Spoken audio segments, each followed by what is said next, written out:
Olá pessoal, tudo bem? Bem-vindos ao quinto dia, ao último dia da nossa semana do terapeuta.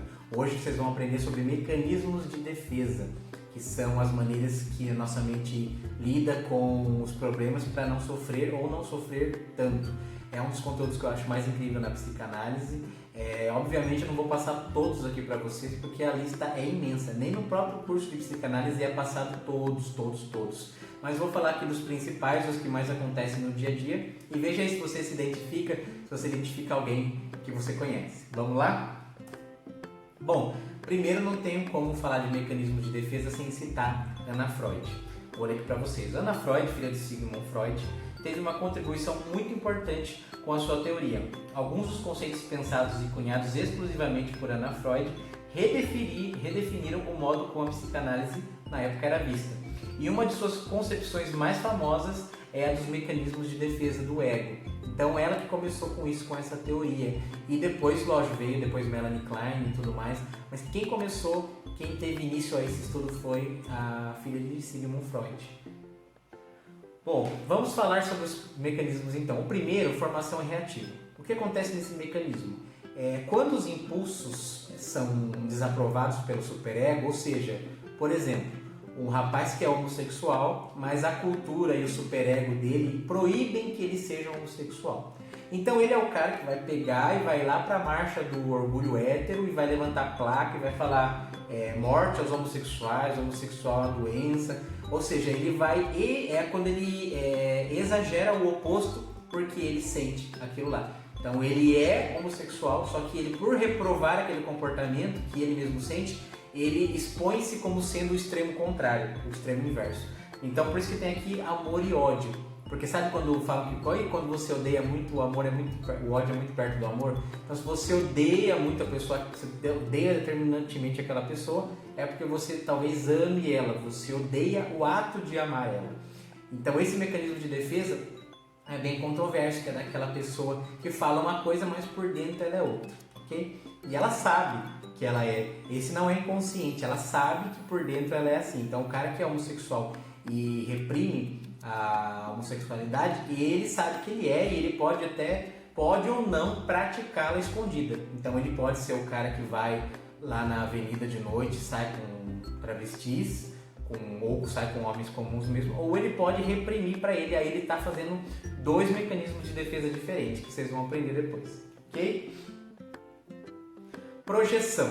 Então, tá aqui o Homer, ó, a culpa é minha, eu coloco em quem eu quiser. A projeção é quando você assimila para o outro uma qualidade, no caso negativa, que você tem. Então, sabe aquela famosa frase lá que dizem, ó, se você não gosta dela é porque tem alguma coisa nela que você também não gosta em você. É daí que vem essa frase. Então, vamos supor, o marido, ele trai a esposa. Então, se ele trai a esposa, ele vai atribuir para o outro a culpa de ser traidor. Então, ele vai suspeitar que ela trai ele o tempo todo, porque ele trai, então ele pensa que ela trai também. Então, ele joga a culpa para outra pessoa. Então, se a pessoa nesse contexto pode ser a mulher também, se a mulher tem muito ciúme do marido, se ela tem extremo ciúme, se ela acha que ele está traindo o tempo todo, pode ser que ela tenha esse desejo de trair, mesmo que ela não cumpra, ou ela trai mesmo ele com frequência. Então, por ela trair, ela atribui a ele esse comportamento. Então, você projetar as suas frustrações pessoais na outra pessoa, em termos de qualidades, né, de defeitos, seria um mecanismo de projeção, ok? A introjeção, por que eu coloquei o Dudu Camargo, né, se não me engano? Porque ele é muito parecido com o jeito dele com o Silvio Santos. Não sei se vocês concordam, pra mim ele parece as pessoas que eu comentei também. E por que é curioso colocar a foto dele nesse termo? Porque a introjeção é quando você pega qualidades, atributos de outra pessoa, porque você considera que aquilo é bom para você, ou que você sendo daquele jeito, você vai ter aquilo que a pessoa tem também. Então, no caso dele, como ele trabalha no SBT, como o rei do SBT é o Silvio Santos, ele começou a falar como o Silvio Santos, começou a ter trejeito do Silvio Santos. E isso, quando é inconsciente, ou também quando é consciente, isso é um mecanismo de defesa chamado introjeção. Ou seja, eu acho que o que eu sou não é bom o suficiente para conseguir algo. não pelo menos o que eu quero, talvez. Então eu vou atribuir qualidades de outras pessoas para que então eu possa ter aquilo que eu quero. Isso pode ser inconsciente ou pode ser consciente, tá?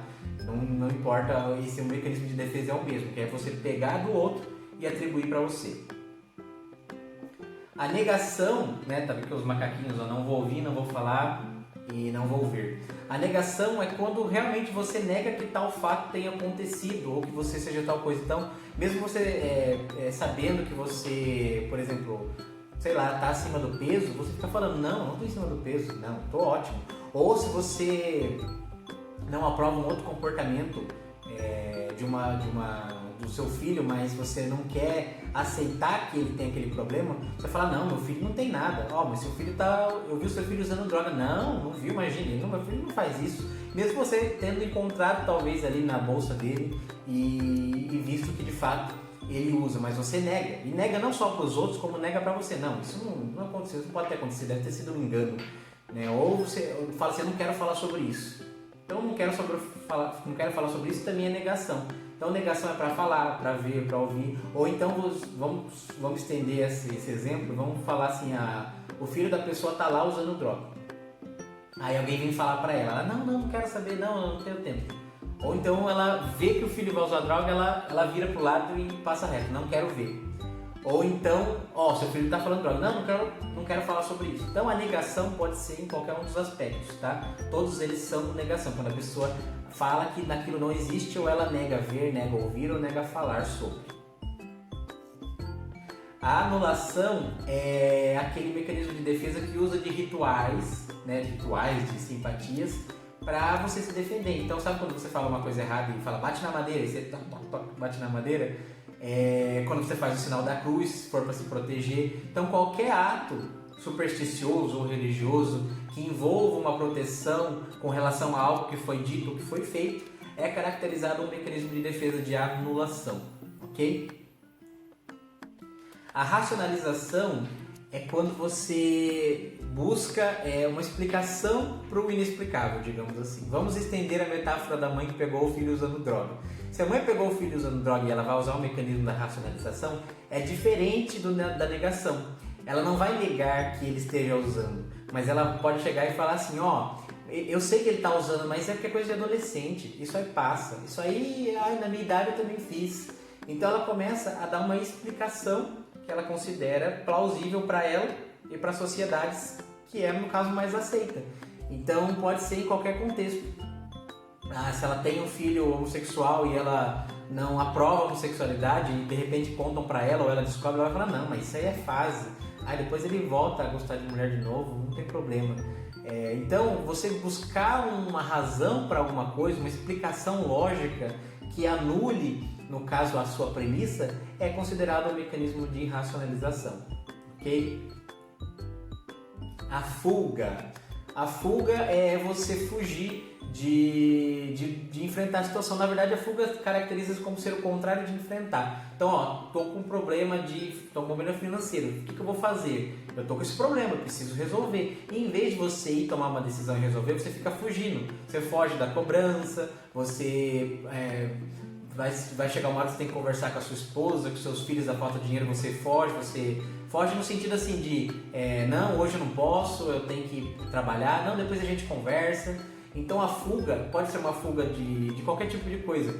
A fuga é fuga da conversa, fuga de ir em algum lugar, fuga de tomar determinada ação. É quando você fica procrastinando, também é uma fuga.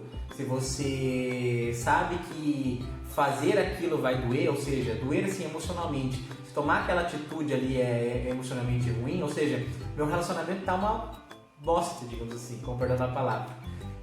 Só que eu tenho que tomar uma atitude, eu tenho que ir lá e tenho que terminar. Só que eu não consigo e eu fico fugindo e eu fico empurrando com a barriga, é um mecanismo de fuga também, ok? Então, marquei para conversar, mas na hora que eu fui marcar a conversa, eu anulei e aceitei uma hora extra no trabalho só para fugir. Então, a fuga é esse mecanismo, tá? O deslocamento é quando você desconta a raiva em outra pessoa, animal ou objeto. Então, briguei com o meu chefe, tô fulo da vida, cheguei em casa, minha esposa veio falar comigo, eu já mandei para aquele lugar, ou peguei meu filho pelo cabelo, já joguei, né, no sofá. Então, quando você desconta um sentimento em outra pessoa, é deslocamento. Não necessariamente precisa ser agressivo.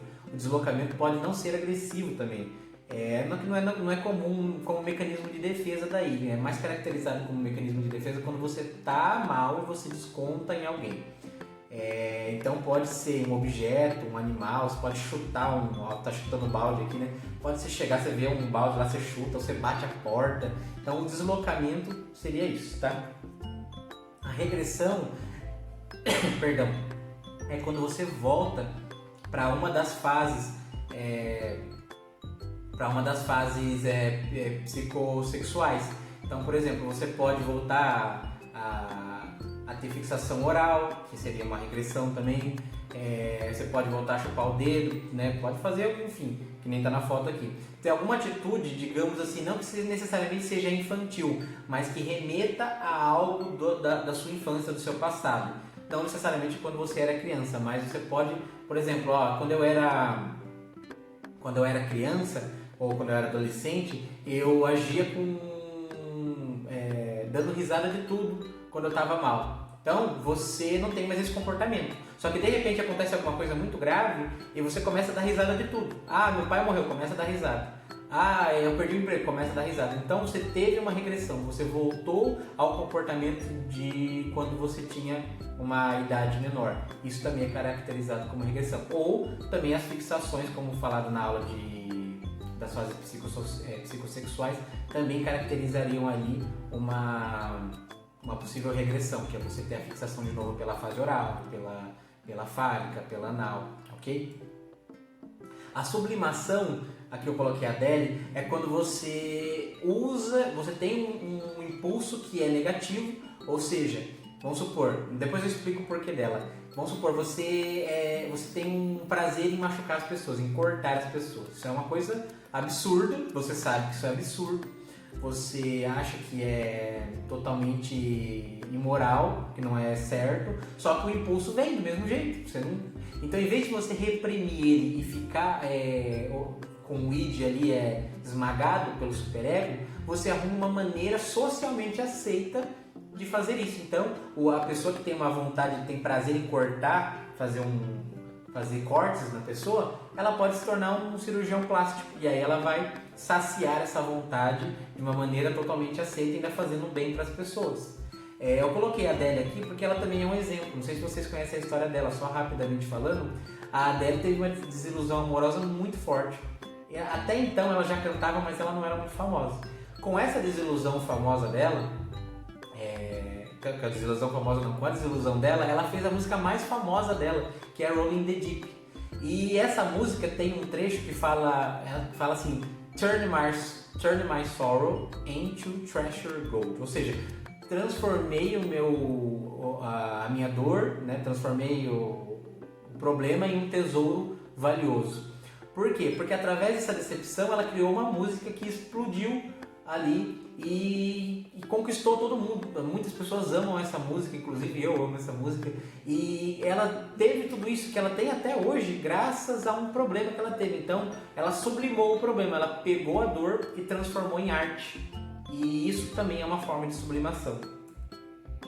A repressão aqui, famosa como engolir sapos, é quando você não toma atitudes para acabar com um determinado sofrimento. Então você está ali levando chibatada, o seu chefe está ali brigando muito com você não pode falar nada, ou a sua mãe, ou seu pai, ou sua mãe está brigando muito com você e talvez ela esteja doente, você não tem medo de revidar.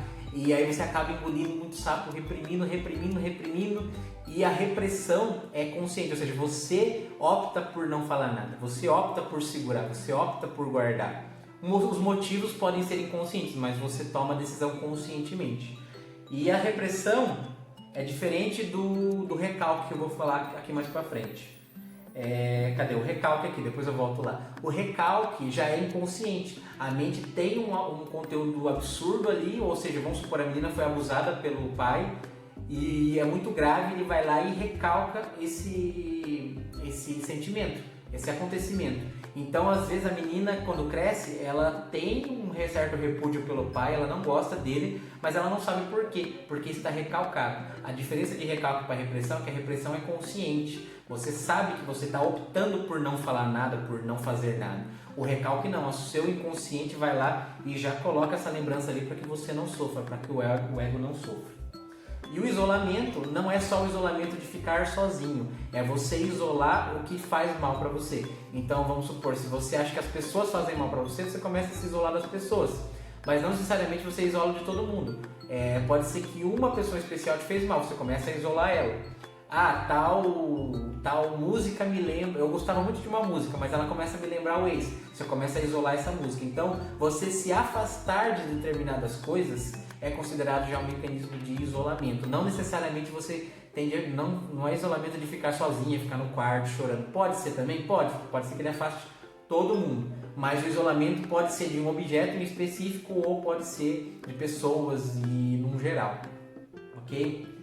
A autopunição é quando você começa a se punir por alguma coisa, né? Como o nome mesmo diz, então tá aqui, ó, fica batendo a cabeça na parede, ou em casos extremos a pessoa se dá chibatadas, ou ela se corta. Tem muitos casos de autopunição, ou ela priva alguns prazeres dela mesma. Então a autopunição é um mecanismo muito comum, um pouco mais severo eu diria, mas também é muito comum. O humor, então as pessoas usam de humor para passar por uma situação ruim, então ela começa a ser divertida, engraçada, ou ela começa a achar que ela não tem tanta capacidade em alguma coisa e ela começa a utilizar esse humor para que disfarce a falta de capacidade dela, alguma coisa assim. Pode ser usada nesse sentido. Então o humor é um mecanismo de defesa contemporâneo, né? Não foi descoberto recentemente, até por causa da vivência, mas o mecanismo de defesa do humor é muito usado hoje em dia. A famosa, sabe, o palhaço triste, aquele palhaço que faz todo mundo rir, mas depois em casa ele chega chorando. Então esse é o arquétipo do mecanismo de defesa do humor. Sexualização, então, para as pessoas que são muito promíscuas, elas podem ter passado um evento muito traumático com alguém e ela fala, não, agora eu não sou de ninguém, agora eu vou ficar com todo mundo. Ou ela pode mesmo ter um problema com a figura do pai, com a figura da mãe, ou o pai é muito religioso, é muito assim, ele quer, sabe, sair da casinha, quer mostrar que ele é diferente, aí ele sai ficando, ou ela sai ficando com todo mundo. Então, a sexualização, você ficar saindo com vários parceiros e ficar basicamente dando o seu corpo, aí é um mecanismo de defesa também para alguma coisa que tenha acontecido relacionada a isso.